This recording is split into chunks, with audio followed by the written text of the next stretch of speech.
Bonjour tout le monde, bonjour les enfants, on est mardi et je suis très contente de vous retrouver aujourd'hui pour une autre histoire, celle de l'adoption d'un petit hamster. Dans la famille de Rose, on aime beaucoup les animaux, tant et si bien qu'il y a 4 chats avec Fripouille, un chien, Booba, 2 lapins, un coq et une poule. Et chez papy et mamie à côté, il y a aussi 2 chats, un chien, 5 perroquets et un grand aquarium plein de poissons. C'est beaucoup de travail de soigner tout ce petit monde. Parfois, maman en a ras-le-bol, comme elle dit, car c'est souvent elle qui s'en occupe. Alors, quand Rose a commencé à lui parler d'avoir un hamster, elle a vu rouge et s'est un peu énervée. C'est non, les filles. Je ne veux plus d'autres animaux à la maison. C'est toujours à moi de m'en occuper. Alors non, c'est non. Mais maman, on te promet, Louane et moi, qu'on s'en occupera. Allez, s'il te plaît. Cette conversation est terminée. Allez hop, du balai.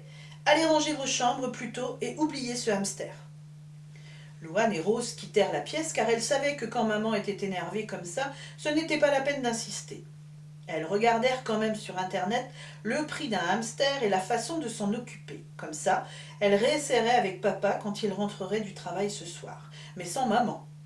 Rose passa toute la journée à s'imaginer un petit hamster avec elle dans sa chambre. Elle avait une petite copine qui en avait un et qui lui disait que c'était trop cool et très gentil.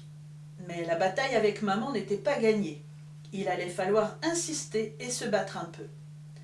À table, le soir, quand papa s'installa, il vit qu'il y avait comme une petite tension entre sa femme et ses filles. « Qu'est-ce qui se passe, chérie? Elles n'ont pas été sages? Elles ont fait des bêtises ?» Non, non, rien de tout ça, tout va bien. Elles m'ont un peu énervée, c'est tout. Mais je ne veux pas revenir là-dessus. Elles connaissent mon opinion et je ne changerai pas d'avis. Point final. Sur ce, maman sortit de table et commença à débarrasser la table. Papa n'avait pas tout compris, mais il avait rarement vu maman d'aussi mauvaise humeur et les filles aussi muettes. On aurait pu entendre une mouche voler.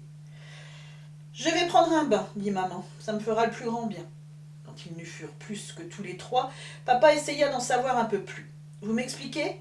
Pourquoi maman est autant énervée ?» Louane et Rose se regardèrent mais ne répondirent pas. « Vous ne sortirez pas de cette table avant que je n'ai su le fin fond de l'histoire.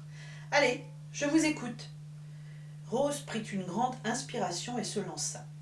« J'ai demandé à maman si je pouvais avoir un hamster, dit-elle tout bas. Pardon? Vous ne trouvez pas qu'il y a assez d'animaux ici? Et pourquoi maman est dans cet état? » On a beaucoup insisté, dit Louane, alors elle s'est énervée. Le problème, c'est que maman a raison, dit papa. Vous voulez toujours avoir des animaux et au final, au bout d'un moment, vous ne vous en occupez plus. Et c'est à maman de s'en occuper. Vous ne trouvez pas qu'elle a assez à faire à la maison? Si, c'est vrai, dit Rose, en baissant la tête.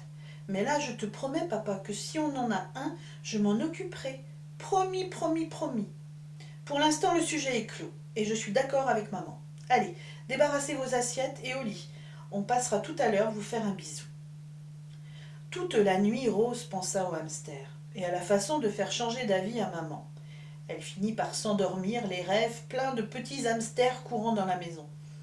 Le lendemain matin, en prenant le petit déjeuner, Rose essaya encore d'aborder le sujet. Mais papa lui fit signe de ne pas insister. « Dépêchez-vous, on va être en retard à l'école, dit maman. Ce soir, c'est papa qui ira vous chercher. Je termine plus tard. » La journée passa comme d'habitude. Rose dit à sa copine qu'elle n'avait pas le droit d'avoir un petit hamster et lui demanda si elle pourrait passer chez elle voir le sien. À 16h30, papa les attendait devant la grille. Il était toujours en avance, papa. Le goûter les attendait à la maison et il laissa un petit quart d'heure de libre à Louane avant de commencer ses devoirs. Pendant que Louane était occupée dans sa chambre avec ses tables de multiplication et sa dictée, Rose essaya encore une fois de convaincre papa de parler à maman. Elle était têtue, Rose. Peine perdue. Il resta sur sa position et lui dit qu'il était d'accord avec maman. En faisant la tête, Rose se posa sur le canapé devant un dessin animé. 1 heure plus tard, elle entendit la voiture de maman entrer dans la cour. Sa mauvaise humeur étant passée, elle courut lui faire un gros câlin. « Oh là, quel accueil! Alors c'est fini? Tu n'es plus fâchée? Tant mieux, je préfère ça. Allez, va demander à papa de venir m'aider à décharger les courses. » Une fois le coffre vidé, papa et maman rentrèrent et commencèrent à tout ranger, aider des filles qui adoraient faire ça, rien que pour voir ce que maman avait acheté de bon. Mince, dit maman, j'ai oublié un sac dans la voiture. Tu peux y aller, chérie?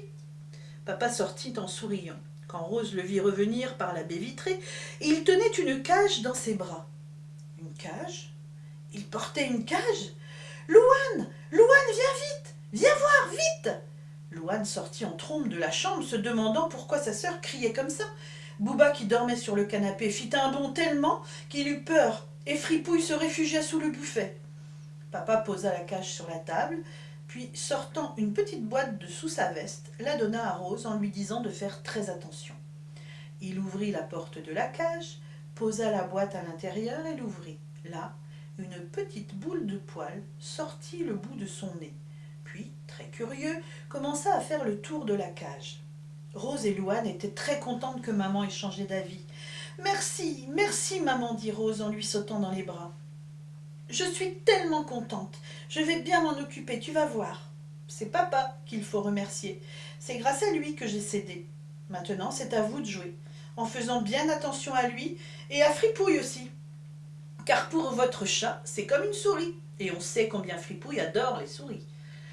Bon, maintenant, il va falloir lui trouver un nom, les filles, dit papa. Et vous, les enfants, est-ce que vous voulez aider Rose à trouver un nom au petit hamster? À la prochaine histoire, je vous dirai le nom que Rose aura choisi.